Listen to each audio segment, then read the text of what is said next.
देखिए एक्सरसाइज 8 है ना, त्रिकोणमिति कल तो समझाए थे इसके बारे में। आइए फिर से समझते हैं। त्रि मतलब कोण मतलब और मिति मतलब यानी कि तीन कोण का अगर इसके बारे में अगर हम अध्ययन करते हैं तो इसी को हम लोग क्या कहते हैं? त्रिकोणमिति कहते हैं। तो परिभाषा अगर कोई पूछे तो एकदम बता देना है कि सर तीन कोण की माप को हम लोग क्या कहते हैं? कोई दिक्कत? चलिए, इसमें ना बाबू प्यारे बच्चों, त्रिभुज के बारे में पहले आपको जानना जरूरी है। तो त्रिभुज है क्या? आपको मैंने कल भी बताया था त्रिभुज के बारे में। क्या है त्रिभुज सर? तो तीन भुजा। क्या कितना भुजा ननू रे? त्रिभुज का नाम आएगा ना तो भुजा की बात करेगा तो तीन, कोण की बात करेगा तो तीन, शीर्ष की बात करेगा तो तीन, बिंदु की बात करेगा तो तीन, यानी तीन बिंदु से ही ना त्रिभुज बनता है। तो त्रिभुज है क्या सर?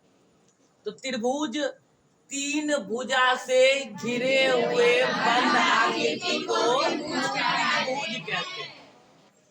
लिखना होगा तो लिख लेना। तीन भुजा से घिरे हुए बंद आकृति को त्रिभुज कहते हैं। तो अब ये त्रिभुज तीन भुजा से घिरे हुए बंद आकृति को हम लोग त्रिभुज कहते हैं। तो त्रिभुज के बारे में एक बार समझ लेना। कुछ नाम नहीं है तो अपने मन से मैंने ABC नाम दे दिया। ये नहीं जरूरी है कि आप हर बार ABC ही दीजिएगा, नहीं, अभी है कुछ नहीं तो मैंने अपने मन से डाल दिया। अब ये A क्या है? A क्या है बाबू रे? नहीं सुनाई दिया? हाँ, A बिंदु है। A बिंदु है। B क्या है? B क्या है? कुल कितने बिंदु है? हो गए तीन बिंदु हो गए ना? तीन बिंदु है। और त्रिभुज में कितने भुजा होते हैं? पहले भुजा बताइएगा, कोई बता सकते हैं? कौन कौन कौन कौन भुजा है ये बताइए।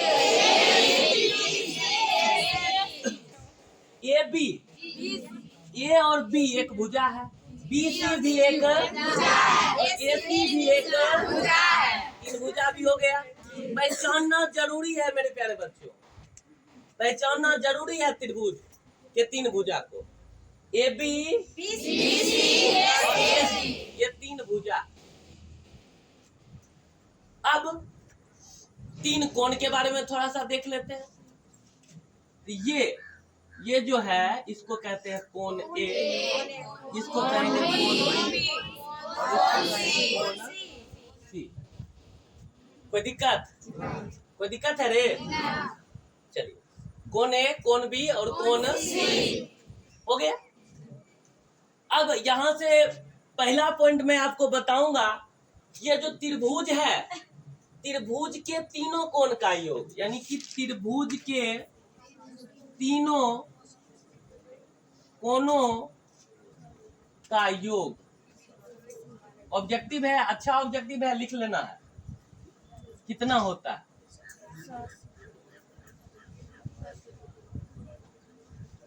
कितना होता है बाबू? 180 डिग्री। त्रिभुज के तीनों कोण का योग 180 डिग्री। और इसके बाद इस चैप्टर में एक और MBBI ऑब्जेक्टिव आपसे पूछा जाएगा। आपके 10th एग्जाम में एक और MBBI ऑब्जेक्टिव रहता है कि पाई का मान डिग्री में कितना होता है। ऐसे तो आप जानते हैं 22/100 जानते हैं, लेकिन डिग्री में पाई का मान कितना होता है? पाई का मान डिग्री में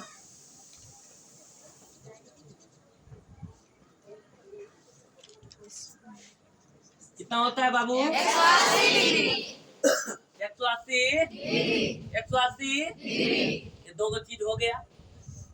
इसके बाद त्रिभुज के प्रकार तो आपको पढ़ना है तो आप पढ़ लेना, पढ़े ही होंगे, पढ़े हैं ना त्रिभुज के प्रकार? Yes sir. समबाहु त्रिभुज, विषम बाहु त्रिभुज, समबाहु त्रिभुज, समकोण त्रिभुज, न्यून कोण त्रिभुज, अधिक कोण त्रिभुज, सारे ने पढ़ाए हुए हैं।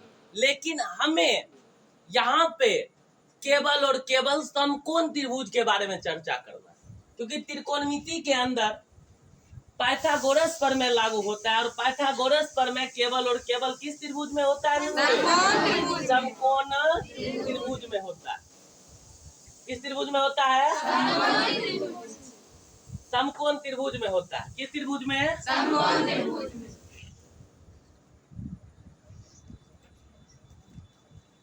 समकोण त्रिभुज में होता है। तो एकदम समकोण त्रिभुज हमें पढ़ना, हमें एकदम ध्यान देना है, केवल और केवल समकोण त्रिभुज में ध्यान देना। समकोण त्रिभुज,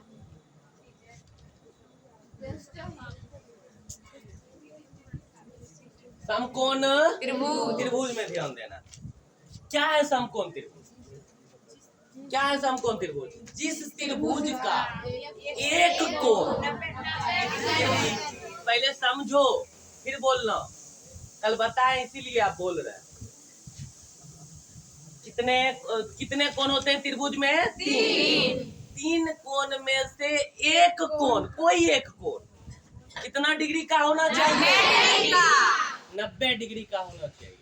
उसे हम लोग समकोण त्रिभुज कहते हैं। क्या कहते हैं बाबू रे? समकोण त्रिभुज कहते हैं। और समकोण त्रिभुज में एक कोण 90 डिग्री का होता है, और बाकी जो दो कोण होता है वो न्यून कोण होता है। बाकी जो दो कोण होता है वो न्यून कोण होता है। ABC समझिएगा। ABC एक मैंने त्रिभुज बनाया। अब देखिए ये जो कोण हो गया, ये कोण कितना डिग्री का होता है? 90 डिग्री का। 90 डिग्री के कोण को ही हम लोग समकोण कहते हैं। समकोण कहते हैं 90 डिग्री के कोण को समकोण कहते हैं। और यही समकोण के कारण इस पूरे का नाम हम लोग कहते हैं समकोण त्रिभुज। बाकी जो दो कोण हो गया, कोण A और कोण C, कोण A और कोण C, ये दोनों कोण न्यून कोण होता है। दोनों कोण क्या होता है? न्यून कोण होता है। क्या होता है बाबू? न्यून कोण होता है। और ये न्यून कोण आप तो जानते हैं, त्रिभुज के तीनों कोण का योग 180 डिग्री, 90 ये खुद अकेला, तो ये दोनों का योग कितना होगा रे? 90 होगा ना। इसलिए कोण A और कोण C आपस में पूरक भी होता है। आपस में क्या होता है? पूरक होता है। पूरक कोण किसे कहते हैं? जब दो कोण का योग 90 डिग्री हो। जब दो कोण का योग 90 डिग्री हो, उसे क्या कहते हैं? पूरक कोण कहते हैं। और जब एक कोण का माप अगर 90 डिग्री हो तो उसे हम लोग क्या कहते हैं?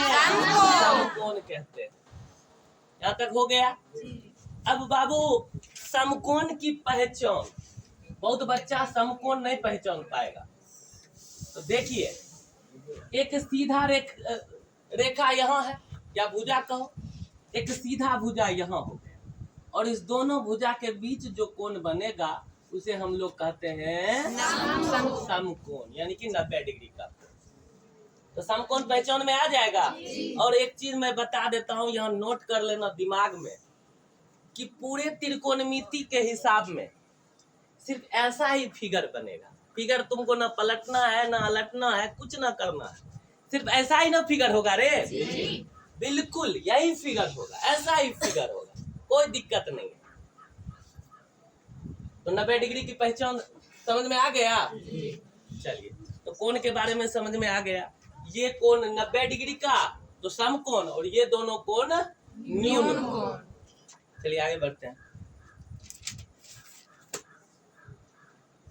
अब समकोण त्रिभुज में तीन जो भुजा होता है, अब तो कोण के बारे में आप पढ़ लिए, जो तीन भुजा होता है उस तीनों भुजा का एक प्रॉपर नाम देंगे। इस तीन भुजा है ना, इस तीनों भुजा का एक प्रॉपर नाम देंगे। तो समकोण त्रिभुज का जो तीन भुजा होता है उसका नाम होता है लंब। एक का नाम लंब, दूसरे का नाम आधार, और तीसरे का नाम क्या होता है? कर्ण। कर्ण जो होता है वो कैसी भुजा होती है? बड़ी भुजा होती है। कैसी भुजा होती है? बड़ी भुजा होती है। कर्ण कैसी भुजा होती है रे? बड़ी भुजा होती है। कोई दिक्कत? कर्ण कर्ण कैसा भुजा? तो सर बड़ी भुजा कर। अब देखिए, अब तो ये तो समझ में आ ही गया आपको। अब ये समझना है कि इस फिगर में कौन सा कर्ण होगा, कौन सा कौन सा, इसे भी आपको समझना। तो कैसे समझेंगे? ध्यान से समझना। तो 90 डिग्री, ये 90 डिग्री है ना बाबू, इसके सामने का जो भुजा होगा, इसके सामने का जो भुजा होगा वो क्या होगा बाबू रे? कर्ण। क्या होगा? इसके सामने का जो भुजा होगा वो क्या होगा? कर्ण होगा। समझ में आ गया? किसके सामने का? तो समकोण के सामने, 90 डिग्री के सामने का। किसके सामने का बाबू रे? 90 डिग्री के सामने का जो भुजा होगा वो क्या कहलाएगा? और कर्ण हमेशा फिक्स रहते हैं। कर्ण का मान बदलता उदलता नहीं है। कर्ण एकदम फिक्स है, क्योंकि वो बड़ा भुजा है, वो कोई काम नहीं करेगा। ये बड़ी भुजा होती है त्रिभुज की, तो ये फिक्स है, ये यहीं रहेगा, ये हिलेगा ना डुलेगा, कुछ ना करेगा। अब बच गए अन्य दो भुजा। एक हो गया लंब, लंब, एक हो गया आधार। पहले हम आधार को फिक्स करेंगे। अगर आपको कर्ण याद नहीं होगा तो कह सकते हैं समकोण के सामने। किसके सामने? समकोण के सामने। लिखना होगा तो लिख भी लेना। समकोण के सामने वाले भुजा को, यानी कि 90 डिग्री के सामने वाले भुजा को हम लोग क्या कहते हैं? कर्ण कहते हैं। क्या कहते हैं बाबू? और यहाँ पर आप ऐसे भी याद रख सकते हैं कि ये बड़ी भुजा है। नहीं, ये आपको ऐसा लगेगा कि भैया दो जो भुजा है ना, दो भुजा पर लेटा हुआ है, नहीं लेटा हुआ है, एकदम ऐसा। अब बच गए आधार की चर्चा करने। तो कहता है कि जहां जिस कोण की चर्चा होगी, अब मान लो इसमें कोण ए है, यहाँ कोण बी है और यहाँ पे कोण सी है। जिस कोण की चर्चा होगी, जिस कोण की चर्चा होगी, वहीं से बना भुजा आधार होगा। जिस कोण की चर्चा होगी, मान लो कोण की चर्चा हो रही है कोण ए की, तो ए से यहाँ कहाँ तक? बी तक जो भुजा बना, इसी को हम लोग क्या कहते हैं? अगर कोण ए का चर्चा होगा तो आधार क्या हो जाएगा बउआ? कोण बी का चर्चा हुआ तो आधार हो जाएगा, आधार क्या होगा रे? और कोण सी का चर्चा हुआ तभी आधार। सी ए नहीं जाएंगे, सी ए तो कर्ण है, तो इसको इधर ही लौटना है। बी सी कहो या सी बी कहो, तो जहां कौन जाएगा वहां कौन दौड़ के जाएगा रे? जहां कौन जाएगा वहां क्या जाएगा रे? कोई दिक्कत यहाँ तक? और जो बच गया, अब लंब और आधार अगर फिक्स हो गया तो जो तीसरा भुजा बच गया वो क्या होता है? लंब होता है।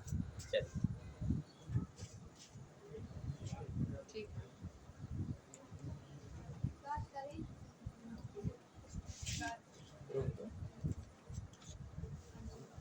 देखिए अब आगे इसके सूत्र की चर्चा करेंगे। तो त्रिकोणमितीय अनुपात है ना बाबू जी। अब देखिए अनुपात क्या, यहाँ पर अनुपात करना।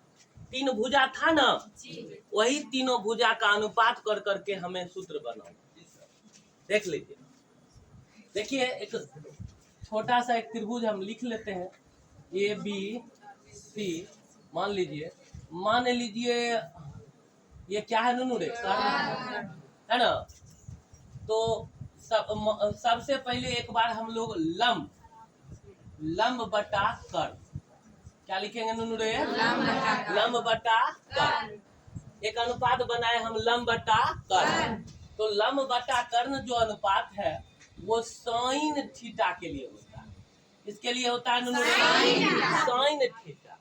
साइन थीटा का अनुपात होता है लंब बटा कर्ण। या इसे छोड़ दीजिए।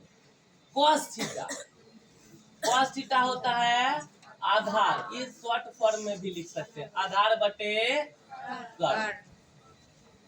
और टेन थीटा जो होता है लंब बटा आधार, लंब बटे आधार।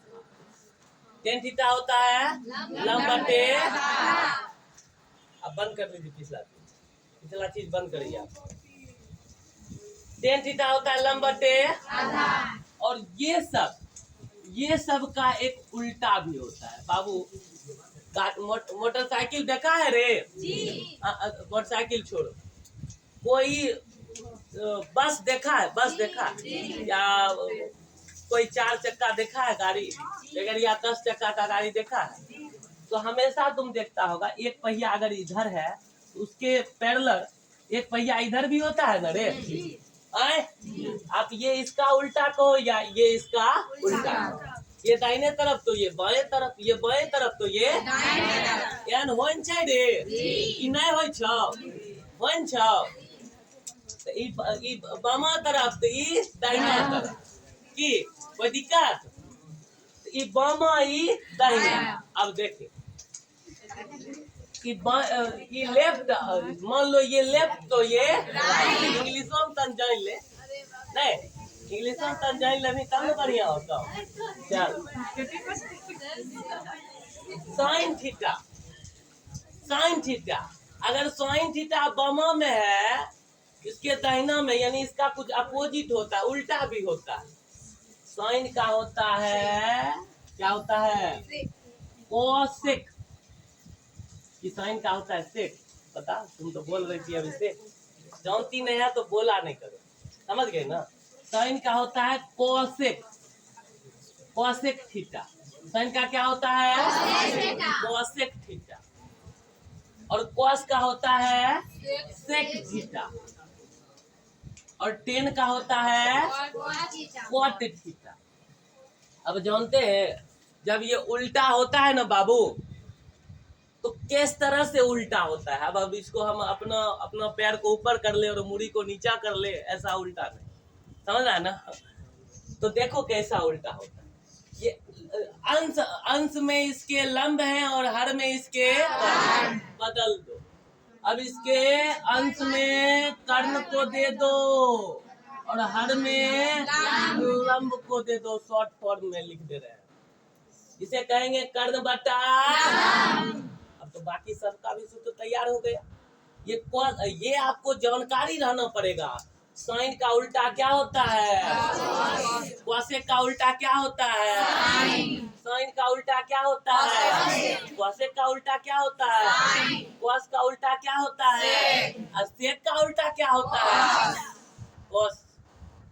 और टेन का उल्टा क्या होता है? और कॉट थीटा का उल्टा नहीं, थीटा बोलेंगे थीटा बोलेगी, नहीं बोलेंगे तो नहीं बोलेगी।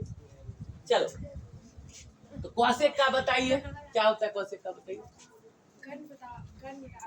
कर्ण बट्टा आधार। बहुत सुंदर, बैठ जाइए। कर्ण बट्टा आधार। चलिए आप खड़े हो जाइए। टेन थीटा का क्या? बहुत सुंदर, आधार बट्टा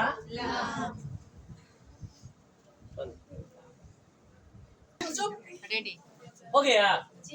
तो टेन का उल्टा क्या होगा रे? कॉट। अब देखो मेरे प्यारे बच्चे, साइन थीटा, साइन थीटा का कोसेक थीटा, सेक थीटा का कॉस, यानी कॉस थीटा का सेक, टेन का कॉट। अगर ये अपोजिट याद नहीं होंगे तो आगे जा करके बिल्कुल हिसाब बढ़िया से नहीं समझिएगा आप लोग, समझ ली?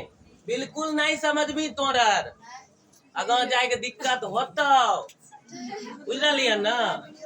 बिल्कुल समझो, समझ रहा है ना रे? एकदम समझना। ये उतार लिए? नहीं उतार। चलो आगे। ए लड़का, ए देख बोर्ड पर, अब बोर्ड पर देख, आगे देखिए।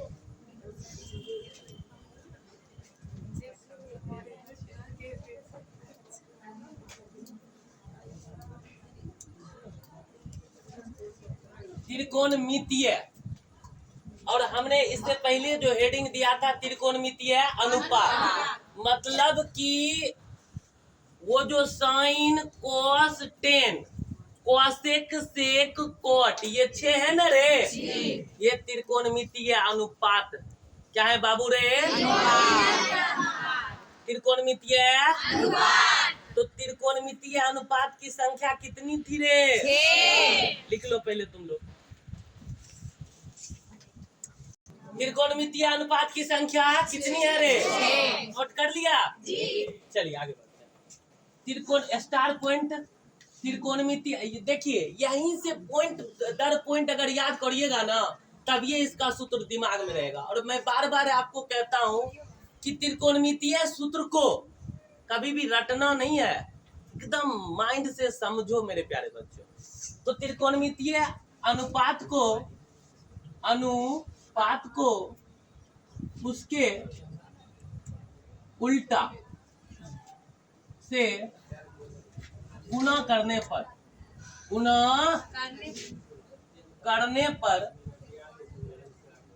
मान 1 होता है। ओ बउआ ध्यान दो इधर। त्रिकोणमितीय अनुपात को उसके उल्टा से गुना करने पर मान कितना होता है रे? 1 होता है। मान कितना होता है? 1 होता है। कोई दिक्कत? अरे बाबू बार बार कह रहे हैं तुम लोग को, एकदम ध्यान दो बोर्ड पर। गाना नहीं सुना है तेरा ध्यान किधर है? तेरा हीरो इधर है। जानवे करता है तो फिर ध्यान इधर दो ना, बुर्बक मत बनो। त्रिकोणमितीय अनुपात को उसके उल्टा से गुना करने पर मान कितना होता है? और थोड़ा सा भी अगर याद हुआ होगा, थोड़ा सा इतू सा भी अगर याद हुआ होगा तो तुम बता सकती है साइन का उल्टा क्या होता है? कोसेक। क्या होता है? कोसेक। साइन का उल्टा क्या होता है रे? कोसेक होता है।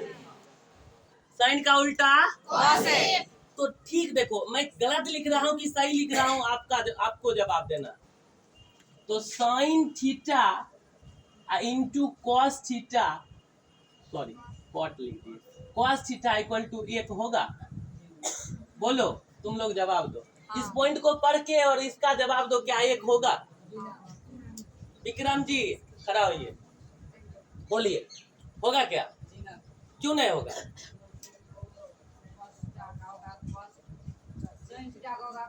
हाँ आपका कहना सही है। यहाँ पर लिखा हुआ है कथन कि त्रिकोणमितीय अनुपात को उसके उल्टा से गुना करने पर, तो साइन का उल्टा कॉस सर नहीं होता है। साइन का उल्टा क्या होता है सर? कोसेक। कोसेक थीटा क्या होगा बाबू रे? डॉट में लिख दिए गुना, या ऐसे क्रॉस करके गुना करते हैं, कोई दिक्कत नहीं। Sign theta into cosec theta, मान कितना? 1। बिल्कुल समझ में आया ना? और इसे रटना नहीं है, बस इस पॉइंट को समझना कि त्रिकोणमितीय अनुपात को उसके उल्टा से गुना करने पर मान कितना होता है? 1 होता है। तो अब तो यहाँ से बना ही लीजिएगा। कॉस का उल्टा क्या होता है? सेक। कॉस थीटा और सेक थीटा का मान कितना होगा? 1 होगा। और टेन थीटा और कॉट थीटा का मान कितना होगा रे बाबू? 1 होगा। इसमें 2 चीज ध्यान देने वाली बात है, और यही बच्चा ध्यान नहीं देता है तो उसको आगे जाकर के दिक्कत होता है मेरे प्यारे। यही ध्यान नहीं देगा तुम लोग तो आगे जाकर के दिक्कत होगा। ध्यान क्या है देना? तो थीटा का जो मान है ना, थीटा का मान कैसा होना चाहिए? समान होना चाहिए। थीटा का मान कैसा होना चाहिए? समान होना चाहिए। मेरा हिंदी काफी मजबूत है मेरे प्यारे बच्चों, थोड़ा सा ध्यान दीजिएगा, कहीं सही हो तो बताइएगा, ठीक है? चाहिए गलत लिखे हैं? चलिए बोलते बोलते ही यो नहीं होगा, एकर भी नहीं होगा। अरे वाह कमाल हो गया, बोलते बोलते हम कमाल हो गया। चलो, त्रिकोणमितीय अनुपात को अगर उसके उल्टा से गुना करते हैं तो मान कितना होता है? कितना होता है रे? 1।